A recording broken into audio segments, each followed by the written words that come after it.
तो डेट 1 अक्टूबर 2025 से लेकर 12 अक्टूबर 2025 ऐसा कुछ जानने का मौका मिला है जो ज़बरदस्त था, बहुत बढ़िया था और एक अलग दिशा दिखाने वाला, एक दिशा समझने वाला और हर किसी इंसान ने ये महसूस करना चाहिए, इस हिसाब का कुछ तो भी बहुत बेहतरीन मतलब बहुत ज़बरदस्त एक्सपीरियंस रहा है। मैं बात कर रहा हूँ विपश्यना की। मुझे जानने का मौका मिला कि विपश्यना क्या है? विपश्यना क्या कर सकता है?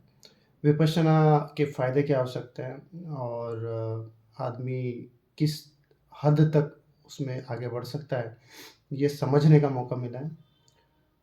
पिछले डेढ़ 2 साल से मैं शारीरिक तौर पर काफ़ी जद्दोजहद चालू थी, अच्छा हो पाने की और कर पाने की। शरीर काफ़ी इश्यूज़ से जड़ चुका था और काफ़ी समस्याएँ आ रही थी और उसके उससे निजात पाने के लिए क्या करना चाहिए, मेडिसिन्स, मेडिटेशंस, ये सब कुछ। कुछ शुभचिंतक ज़िंदगी में ऐसे हैं कि वो साथ छोड़ते नहीं हैं और उनकी वजह से काफ़ी रास्ते सरल हो जाते हैं।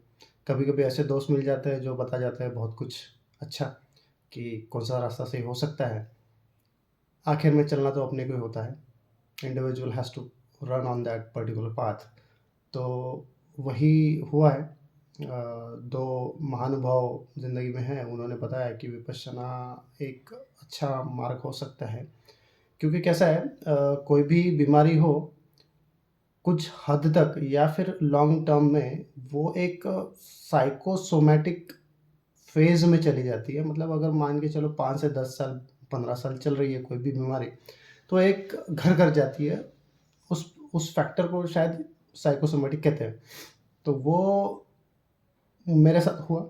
तो जानकारों ने ये बताया, शुभचिंतकों ने ये बताया कि अब हमें विपश्यना करना चाहिए। अब तो बनता ही है, करना ही चाहिए। मतलब अगर आप 10 साल मेडिसिन ले रहे हो और still body not recovered properly, तो हमें इस साधना या मेडिटेशन का या योग का अनुसरण अपनी ज़िंदगी में करना चाहिए।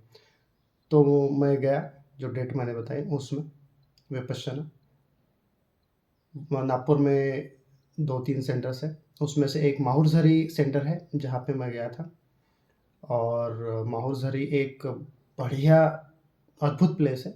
बहुत तपी हुई भूमि कहते हैं उसको। अच्छा है प्लेस, निसर्गरम्य वातावरण और काफ़ी जंगल टाइप का एरिया है और वहाँ पर धम्मनागा नाम का एक सेंटर है।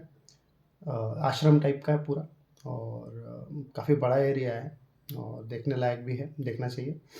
और उसके बाद जब मेडिटेशन चालू होता है, साधना चालू होती है, तो पहले दिन सारी इंस्ट्रक्शंस वगैरह दी जाती है और उसके बाद पहले 3 दिन आनापाना, आन-अपान की क्रिया चालू होती है, जिसमें आप साँस लेंगे, साँस छोड़ेंगे, साँस लेंगे, साँस छोड़ेंगे। हमें इस जो ये जो त्रिकोण दिख रहा है, सबसे पहले यहाँ पे कंसंट्रेशन लाने के लिए बोलते हैं और साँस कहाँ तक टच हो रही है, मतलब जैसे साँस छोड़ेंगे, वो हमारे इस पोर्शन में कहाँ टच हो रही है, वो देखने के लिए बोलते हैं और जब रिसीव करेंगे अंदर, तो अंदर में कहाँ वो उसका छूना कहाँ तक हो रहा है, वहाँ वो कहाँ तक टच कर पा रही है, वो देखना है। मतलब वो बहुत ज़्यादा सूक्ष्म हो जाता है।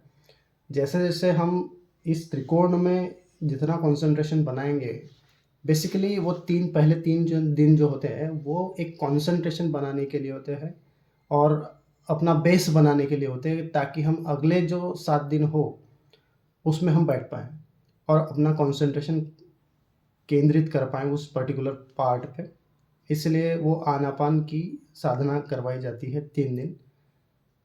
हर 1 घंटे में दिन में 10 घंटे बैठने होते हैं, साधना करनी होती है, ज़बरदस्त काम होता है और बहुत एकदम ज़बरदस्त टाइप की साधना है 3 दिन।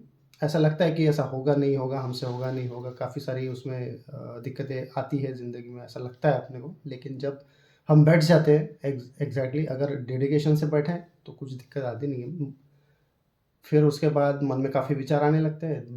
3 दिन काफ़ी ऐसा लगता है हमसे होगा, नहीं होगा, बैठना नहीं हो रहा, तकलीफ़ हो रही है, 10 घंटे कैसे बैठेंगे वगैरह-वगैरह सब कुछ होता है। सब कुछ होता है, नॉर्मली होता है।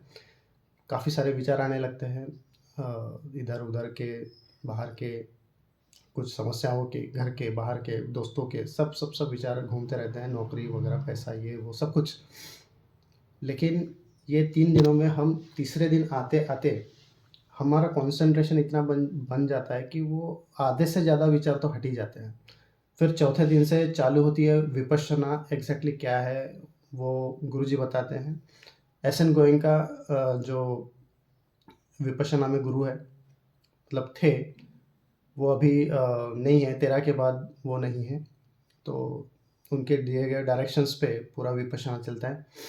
तो वहाँ पर चौथे दिन से चालू होती है विपश्यना। विपश्यना में फिर ब्रह्मद्वार से लेके पैर के नाखून तक वो कंसंट्रेशन लगाने के लिए करते हैं। पहले यहाँ, फिर मस्तक पे, भुवों पे, नाक पे, पूरे चेहरे पर, पूरे शरीर पर।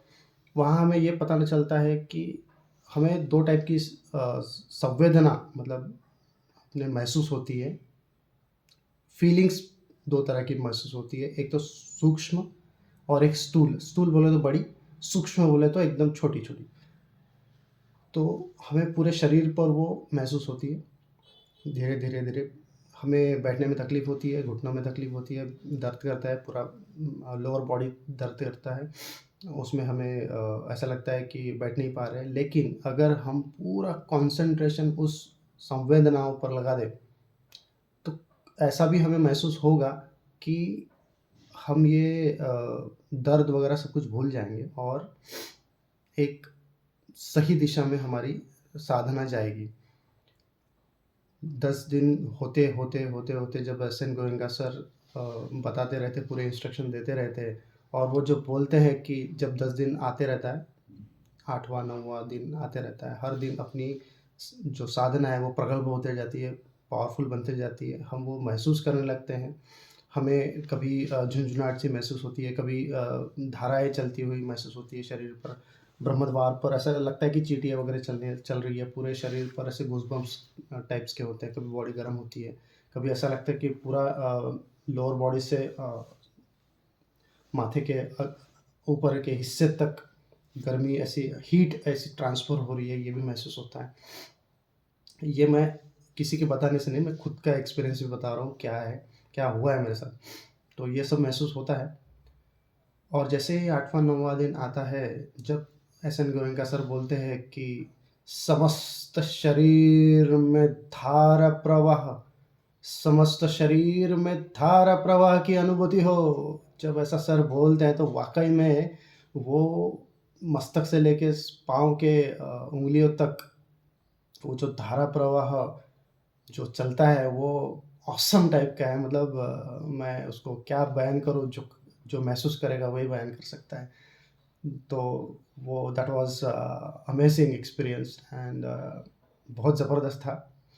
अ, मैं यही चाहता हूँ कि हर कोई बंदा, मतलब बीमार को तो ज़रूरत है ही, मैं तो ये कहूँगा कि जो स्वस्थ है, उसको बहुत ज़्यादा ज़रूरत है। बिकॉज़ वो किस-किस रिस्पॉन्सिबिलिटी में और किस-किस प्रॉब्लम्स में अपने आप को जकड़ चुका है, वो खुद नहीं जानता। जब वो गिरेगा, जब वो नीचे सपोर्ट पे आएगा, तब जब सपोर्ट कम होगा, तब उसे पता पता चलेगा कि नहीं, अब उठना ज़रूरी है। तब उसके पास कोई गॉड गॉड्स मैसेंजर आएगा और बताएगा कि now this is the time to go this kind of things experience करने के लिए।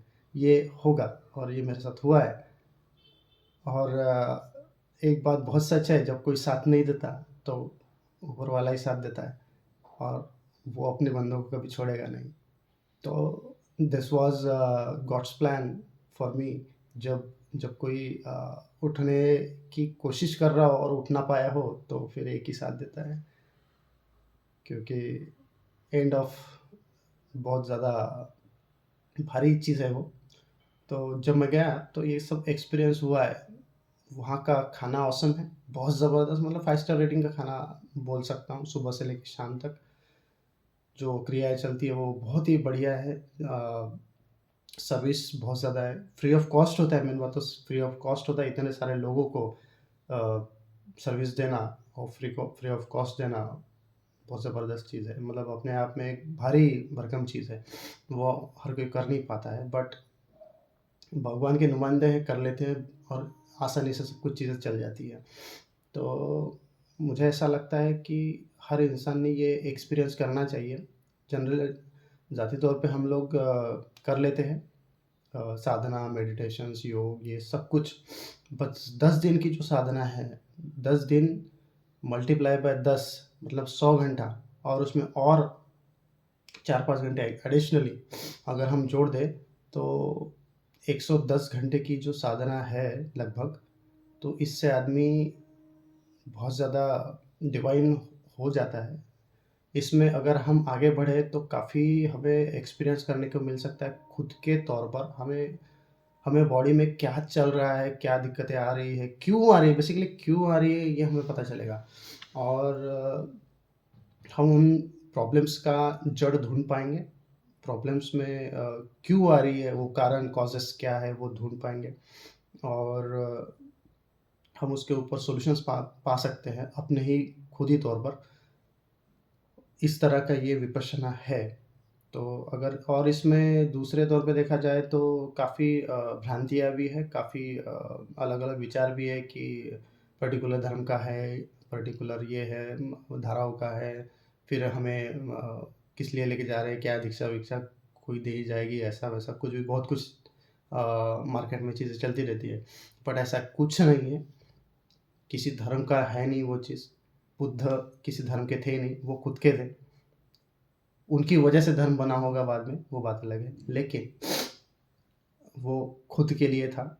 जब उन्हें दिक्कतें आई थी तब उन्होंने ये विपश्यना का निर्माण किया और ज़्यादा से ज़्यादा लोगों में पहुँचाया। तो मैं भी अपनी तरफ से कोशिश करने की कोशिश कर रहा हूँ कि हर इंसान तक वो पहुँचा जाए और बताया जाए कि कितना इम्पोर्टेंट ये चीज़ है। और अगर समय निकाल पाए कोई, तो अपने ही लिए निकालेगा। और ज़िंदगी में एक पड़ाव तो ऐसा आएगा ही, हर इंसान कितना भी बड़ा हो, छोटा हो, उसके ज़िंदगी में एक पड़ाव तो बिल्कुल आएगा ही आएगा। उस समय में उसको लगेगा कि यार कोई बताने वाला होता, तो मैं चले जाता। तो ऐसा समझ लो कि ये वक़्त सही है, साल भर में आप कभी भी जा सकते हैं। सेंटर्स बहुत हैं, अक्रॉस इंडिया और आउट ऑफ इंडिया काफ़ी है।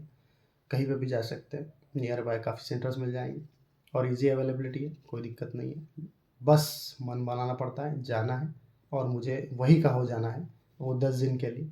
10 दिन में याद आ सकती है, मुझे नहीं आई, मुझे किसी की याद नहीं आई क्योंकि फ़ोन बंद था। अ, फ़ोन बंद था तो सभी मैसेंजर्स तो बंद ही हो जाता है, पूरा कॉल ये वो सब कुछ बंद हो जाता है, इसलिए और बात करने मिलती नहीं है। मतलब एनर्जी स्टोरेज बहुत ज़्यादा बढ़ जाता है। मतलब एनर्जी का तो ऐसा है, उसका भी एक अलग एक्सपीरियंस है। अगर एनर्जी इतनी बढ़ जाती है पहले 2 दिन में ही कि अपने को भूख नहीं लगती बहुत ज़्यादा, क्योंकि बैठे रहते हैं, खाना बहुत ज़्यादा न्यूट्रिशनल होता है, तो भूख लगती नहीं। दिन में ऐसा लगता है कि अब सीधा रात में ही मिले तो बढ़िया, बीच में ना मिले तो भी चल चल जाएगा, क्योंकि एनर्जी स्टोरेज बहुत हो जाता है, क्योंकि सीधा डिवाइन लेवल पे काम होती है। और अगर हम साधना करें तो इनर सोल और इनर पावर बहुत ज़्यादा ताकतवर बन जाता है काम, एकदम डेडली कॉम्बिनेशन बन जाता है। इसमें काफ़ी अच्छी ग्रोथ होती है। और जिस इलनेस की वजह से मैं वहाँ पहुँच गया था, तो उसमें भी काफ़ी सुधार आया है। मतलब शरीर तौर पे ज़बरदस्त रिकवरी देखी है मैंने खुद के लिए, और मुझे देखकर काफ़ी लोगों ने भी महसूस किया है कि नहीं, रिकवरी बहुत ज़्यादा है, बहुत ज़्यादा है। मतलब जो मेडिसिन काम ना कर पाया वो एक साधना कर चुकी है। ऐसे बहुत सारे लोगों का अलग-अलग एक्सपीरियंसेस हैं और ये मुझे लगता है कि हर एक ने एक्सपीरियंस करना चाहिए। और इससे आगे मुझे और जाने की इच्छा है। लेट्स से देखते हैं कब गॉड्स कॉल आता है, चलते हैं। तो इसी विश्वास के साथ मैं अभी बोल रहा हूँ कि हर किसी ने जाना चाहिए। ये आपके लिए ही है। आप जाएँ और एन्जॉय करें और आने वाला उसके बाद वाला जो कल होगा वो आपके लिए बहुत सिंपल होगा, बढ़िया होगा, बहुत सॉल्यूशन पूर्ण होगा और कन्फ्यूज़न बहुत ज़्यादा कम होगा और डिसीज़न लेने में काफ़ी ईज़ी जाएगा आपको हर चीज़। तो यही कह रहा हूँ और थैंक यू। मिलते हैं अगले वीडियो में। Thank you.